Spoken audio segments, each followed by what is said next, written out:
nous allons gérer à la fois la parole des acteurs privés et de la société civile. Il ne s'agit pas aussi comme l'a dit M. Stembulon, d'avoir une parole libre, on dit n'importe quoi. Il s'agit, comme l'a souligné M. le directeur, d'une parole responsable, c'est-à-dire acte consultant sur des sujets précis, va arriver sur la base d'un certain nombre d'analyses, je peux dire, fournies sur les aspects sectoriels, va venir et va nous présenter dans ces ateliers le thème. Et sur la base du thème, on va dialoguer avec les acteurs, que ce soit la société ou privée, sur quelles sont les solutions qu'on peut faire émerger ensemble. Il a parlé d'un travail collectif.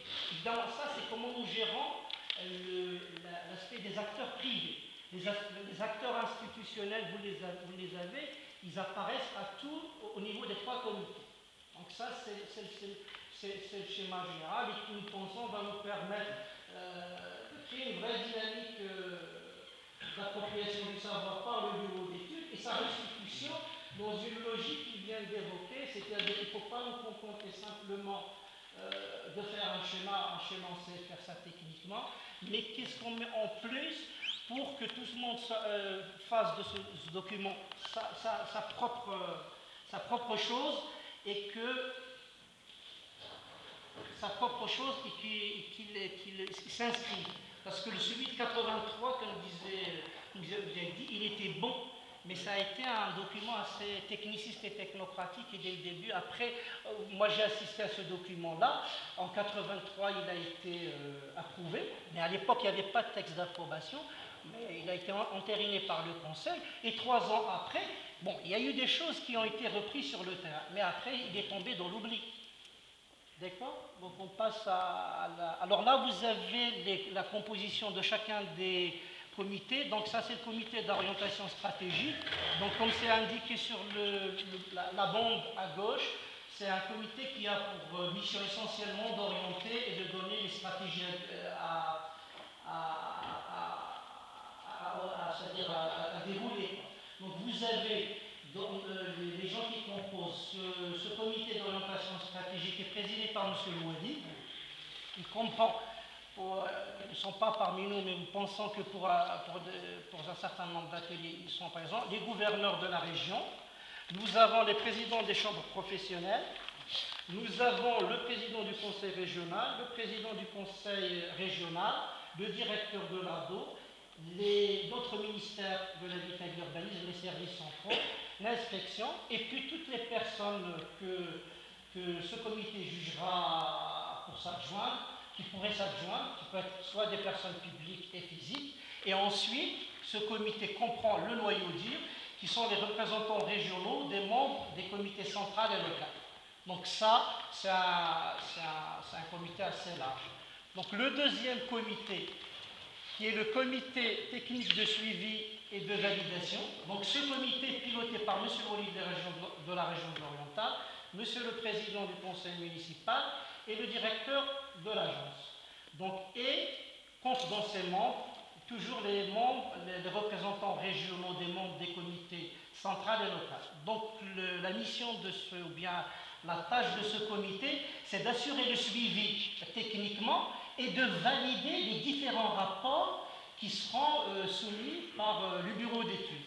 Et ensuite, on a le comité technique de pilotage qui, lui, est présidé par monsieur le directeur de l'agence urbaine et qui comprend les cadres de la wilaya, les cadres de la commune, l'agence urbaine, l'inspection, l'ONE, tous les services qui sont liés aux infrastructures, c'est-à-dire l'ONE, la radio, les travaux publics, éventuellement, pour des questions précises, nous ferons appel à la contribution de nos amis de l'ADO, du CRI, et ce document, ce comité a pour tâche essentielle d'aider à la préparation, c'est-à-dire bien de préparer la validation technique des documents. C'est-à-dire que le comité, ce petit comité, quand les documents sont reçus, se réunit, étudie le document en concertation avec le bureau d'études, voit en concertation avec M. Louadi et M. le Président pour voir qu'est-ce qu'on retient, c'est-à-dire, tout ça il est fait surtout pour des soucis d'efficacité. Vous savez très bien, plus un comité très, très large, plus il est difficile de travailler. Donc il faut que les techniciens, quand je parle des techniciens au sens le plus large. Ça peut être des économistes, des juristes, peuvent apporter leur contribution. Il faut les pâtissiers, quoi. Donc ensuite, on soumet tout ça aux autorités supérieures. Et enfin, la dernière couche, c'est les ateliers thématiques.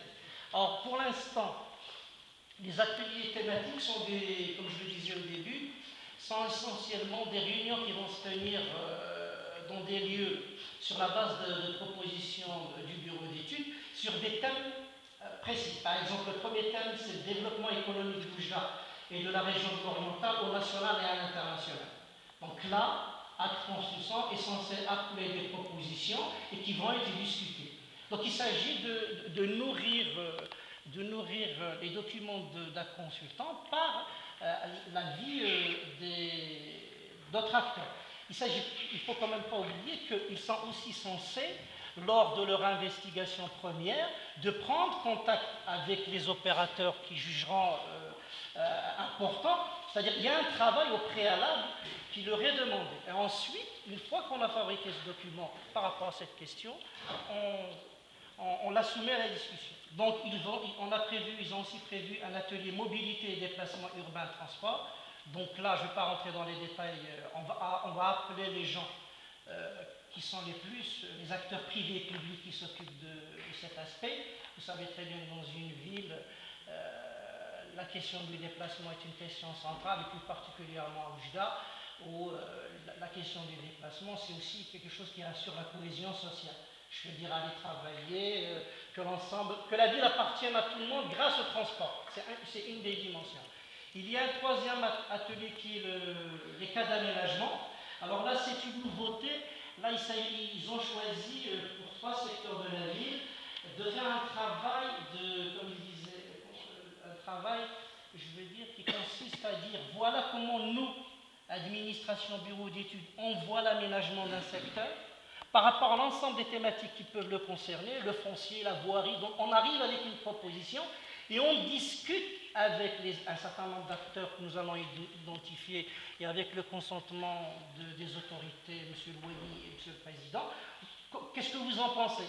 Et on va discuter. Donc là, ils ont prévu 3 ateliers. Et ensuite, il y a un atelier sur les acteurs urbains et la société civile. Donc cette liste n'est pas limitative. Elle est ouverte, on verra en fonction de la vérification des hypothèses et de la confrontation des hypothèses aux matériaux qui seront construits, si d'autres ateliers sont possibles. Je vous remercie. Merci, M. Louali.